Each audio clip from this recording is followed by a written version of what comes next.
دوپہر کے 3 بجے ہیں۔ السلام علیکم، یہ ریڈیو پاکستان ہے۔ شہریار احمد سے خبریں سنیے۔ اہم خبروں کا خلاصہ۔ وزیر اطلاعات نے کہا ہے کہ پی ٹی آئی کے مظاہرین پر کوئی فائرنگ نہیں کی گئی اور نہ ہی ان کا کوئی جانی نقصان ہوا ہے۔ بحری فوج کے سربراہ نے پاکستان کا بھرپور ساتھ دینے پر چین کی قیادت کا شکریہ ادا کیا ہے۔ چین نے ازداد دہشت گردی کی جاری کوششوں میں پاک فوج کے عزم اور پیشہ ورانہ مہارت کی تعریف کی ہے۔ اقوام متحدہ نے غزہ میں فوری جنگ بندی کے لیے اپنے مطالبات کی تجدید کی ہے۔ ممتاز ادیب، شاعر اور تحریک پاکستان کے رہنما مولانا ظفر علی خان کی 68ویں برسی آج منائی جا رہی ہے۔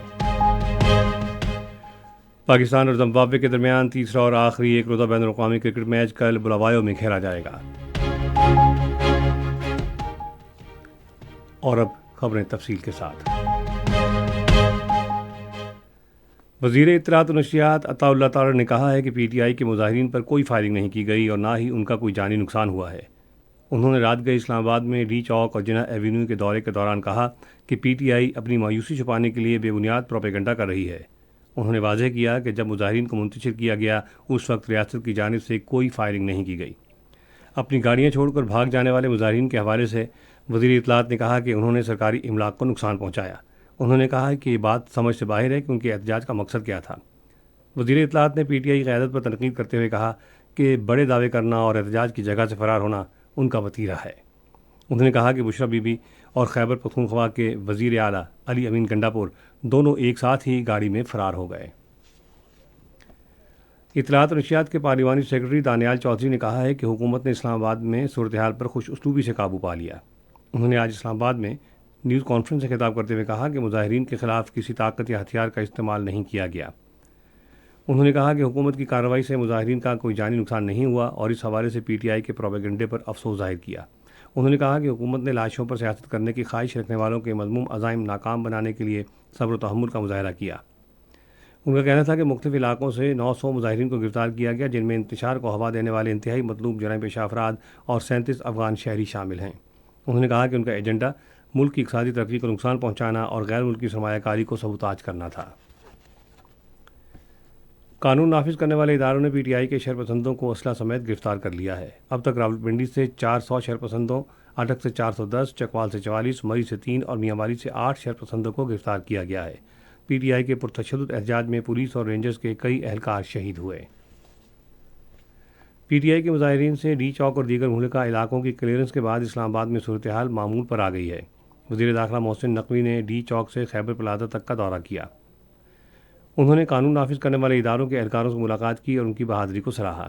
انہوں نے رینجرز، اسلام آباد، پنجاب اور سندھ پولیس، ایف سی اور پاک فوج کی جانب سے ڈی چوک اور اس کے اطراف کے علاقوں کو کلیئر کرنے پر ان کی تعریف کی۔ محسن نقوی نے شرپسندوں سے پاک کرائے گئے علاقوں کا جائزہ لیا اور سی ڈی او کو سڑکوں پر صفائی کا کام کرنے کی ہدایت کی۔ انہوں نے شرپسندوں کے حملوں سے عمارتوں اور بنیادی ڈھانچے کو پہنچنے والے نقصان کا بھی جائزہ لیا اور سڑکوں پر رکاوٹیں ہٹانے کی ہدایت کی۔ وزیر داخلہ نے کہا کہ انتشار کے بیج بونے کی سازش ناکام بنا دی گئی ہے۔ انہوں نے کہا کہ یہ پاکستانیوں کی جیت ہے۔ Chief of army staff general Syed Asim Munir نے بین الاقوامی اور علاقائی صورتحال میں تبدیلیوں کے باوجود پاکستان کا بھرپور ساتھ دینے اور اس کے شانہ بشانہ کھڑا رہنے پر چینی قیادت کا شکریہ ادا کیا ہے۔ انہوں نے ان خیالات کا اظہار عوامی جمہوریہ چین کی سینٹرل ملٹری کمیشن کے نائب چیئرمین جنرل زیانگ ہیگزوا سے گفتگو کرتے ہوئے کیا، جنہوں نے آج راولپنڈی میں اعلیٰ سطح کے وفد کے ہمراہ جنرل ہیڈ کوارٹرز کا دورہ کیا۔ معزز مہمان نے جنرل سید عاصم منیر سے معاونین کے بغیر ملاقات کی، جس کے بعد وفود کی سطح پر بات چیت ہوئی۔ بات چیت میں باہمی دلچسپی کے امور، علاقائی سلامتی کی حرکیات، علاقائی استحکام کے لیے اقدامات اور دو طرفہ دفاعی تعاون کو فروغ دینے پر توجہ مرکوز کی گئی۔ نائب چیئرمین زینگ ہیگزوا نے اس موقع پر کہا کہ چین تصویراتی شراکت داری کے لیے پاکستان کے غیر متزلزل عزم کو سراہتا ہے۔ انہوں نے ازداد دہشت گردی کی جاری کوششوں میں پاک فوج کے عزم اور پیشہ ورانہ مہارت کی تعریف کی اور چین کی جانب سے ان درینہ تعلقات کو مزید مستحکم کرنے کے عزم کا اعادہ کیا۔ اس سے پہلے جی ایچ کیو آمد پر زینگ زیوا نے یادگار شہداء پر پھول چڑھائے اور انہیں خراج عقیدت پیش کیا۔ انہیں شاندار استقبالیہ دیا گیا اور پاک فوج کے ایک چاق و چوبند دستے نے انہیں گارڈ آف آنر پیش کیا۔ یہ خبریں آپ ریڈیو پاکستان سے سن رہے ہیں۔ خصوصی سرمایہ کاری سہولت کونسل کاروباری مواقع اور معاشی استحکام کو فروغ دینے کے لیے مسلسل کوششیں کر رہی ہے۔ اس سلسلے میں انڈونیشیا نے نیٹ ورکنگ کے ایک ایونٹ کا اہتمام کیا جس کا مقصد پاکستان کے ساتھ اقتصادی تعلقات کو مضبوط بنانا تھا۔ اس موقع پر دونوں ممالک کے درمیان تجارتی اور ثقافتی وفود کے تبادلوں کو بڑھانے کی کوششوں پر زور دیا گیا۔ ایونٹ میں مشترکہ ماحولیاتی مسائل سے نمٹنے کے لیے سائنس اور ٹیکنالوجی کی تحقیق کے تبادلے کی اہمیت پر بھی تبادلہ خیال ہوا۔ پاکستان اور انڈونیشیا کے تاجروں کے درمیان تعلقات کو مضبوط بنانے کے لیے مشترکہ اور تعاون پر مبنی منصوبوں پر بھی غور کیا گیا۔ بلوچستان کے ضلع پشین میں ایک بڑے جرگے کا انعقاد کیا گیا۔ گورنر بلوچستان جعفر خان مندوخیل نے اس موقع پر گفتگو کرتے ہوئے کہا کہ جرگے کا مقصد عوام کے مسائل سننا اور جلد از جلد ان کا حل تلاش کرنا ہے۔ بلوچستان کے وزیر اعلیٰ سرفراز بگٹی نے کہا کہ جرگوں کے ذریعے وہ بلوچستان کو امن کی جانب بڑھانے میں قائدانہ کردار ادا کرنا چاہتے ہیں۔ انہوں نے کہا کہ جہاں فورسز کی ضرورت ہوگی وہاں انہیں تعینات کیا جائے گا۔ بلوچستان کور کے کمانڈر نے کہا ہے کہ وہ مادر وطن کے ایک ایک انچ کے دفاع کے لیے پوری طرح پرعزم ہیں۔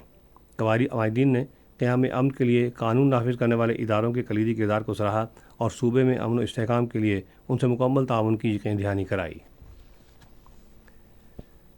بھارت کے غیر قانونی زیر قبضہ جموں و کشمیر میں قابض افواج نے مختلف اضلاع میں بڑے پیمانے پر محاصرے اور تلاشی کی کارروائیوں کے دوران متعدد نوجوانوں کو گرفتار کر لیا ہے۔ بھارتی فوجیوں نے راجوری، پنچ، اودھمپور، ڈوڈا اور ریاسی کے اضلاع میں 56 علاقوں میں بڑے پیمانے پر کارروائیاں کیں جن کا مقصد شہریوں بالخصوص حریت رہنماؤں کو نشانہ بنانا تھا۔ ان کارروائیوں کے دوران بھارتی فوجیوں نے شہریوں کو ہراساں کیا اور ان کی قیمتی دستاویزات، الیکٹرانک اشیاء، بینک اکاؤنٹس کی تفصیلات اور نقدی چھین لی۔ اقوام متحدہ نے غزہ میں فوری جنگ بندی اور انسانی بحران کے خاتمے کے لیے اپیلوں کی تجدید کی ہے۔ مشرق وسطی امن عمل کے لیے نائب خصوصی رابطہ کار محمد ہادی نے اقوام متحدہ کی سلامتی کونسل میں بریفنگ کے دوران شمالی غزہ میں اسرائیلی فوج کے حملوں کے تباہ کن اثرات کو اجاگر کرتے ہوئے کہا ہے کہ انسانی بنیادوں پر امداد لے جانے والے قافلوں پر حملوں کا سلسلہ فوری بند ہونا چاہیے اور امن و امان بحال ہونا چاہیے۔ اقوام متحدہ نے اسرائیل اور لبنان کے درمیان جنگ بندی کے اعلان کا خیر مقدم کیا ہے۔ ادارے کے سیکرٹری جنرل انتونیو گوتریز نے ایک بیان میں امید ظاہر کی کہ جنگ بندی کا معاہدہ دونوں ملکوں کے درمیان تشدد کا خاتمہ کر سکتا ہے۔ بیان میں کہا گیا کہ سیکرٹری جنرل نے متعلقہ فریقوں پر زور دیا کہ وہ اس معاہدے کے تحت کیے گئے تمام وعدوں کی پاسداری اور ان پر مکمل عمل درآمد کریں۔ ممتاز ادیب، شاعر اور تحریک پاکستان کے رہنما مولانا ظفر علی خان کی 68ویں برسی آج منائی جا رہی ہے۔ وہ 1873 میں وزیر آباد میں پیدا ہوئے۔ انہوں نے تحریک پاکستان میں مثالی خدمات انجام دیں اور برطانوی راج کے خلاف شدید مزاحمت کی وجہ سے انہیں قید کیا گیا۔ 1945-46 میں ظفر علی خان مسلم لیگ کے امیدوار کے طور پر مرکزی قانون ساز اسمبلی کے رکن منتخب ہوئے۔ وہ اردو اخبار زمیندار کے ایڈیٹر تھے جو بر صغیر کے سرکردہ اخبارات میں سے ایک تھا۔ انہیں بابائے اردو صحافت بھی کہا جاتا ہے۔ وہ 1956 میں آج ہی کے دن لاہور میں انتقال کر گئے۔ انہیں وزیر آباد میں سپرد خاک کیا گیا۔ کرکٹ۔ پاکستان اور زمبابوے کے درمیان تیسرا اور آخری ایک روزہ کرکٹ میچ کل بلاوایو میں کھیلا جائے گا۔ میچ دن 12:30 بجے شروع ہوگا۔ اور اب موسم۔ محکمہ موسمیات کی پیشگوئی کے مطابق آئندہ 12 گھنٹوں کے دوران ملک کے بیشتر علاقوں میں موسم سرد اور خشک رہے گا۔ پنجاب کے میدانی علاقوں میں کہیں کہیں اور بالائی سندھ میں صبح اور رات کے اوقات میں سموگ اور دھند چھائی رہے گی۔ آج ریکارڈ کیا گیا بعض بڑے شہروں کا درجہ حرارت۔ Islamabad 23 degree centigrade, Lahore 26، Karachi 31، Peshawar 24، Quetta 17، Gilgit 16، Murree 16، Muzaffarabad 21، Srinagar 12، Jammu 22، Leh -1 degree centigrade رہا۔ اہم خبروں کا خلاصہ ایک مرتبہ پھر سن لیجیے۔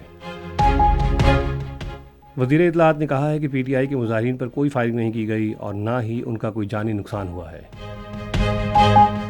بحری فوج کے سربراہ نے پاکستان کا بھرپور ساتھ دینے پر چین کی قیادت کا شکریہ ادا کیا ہے۔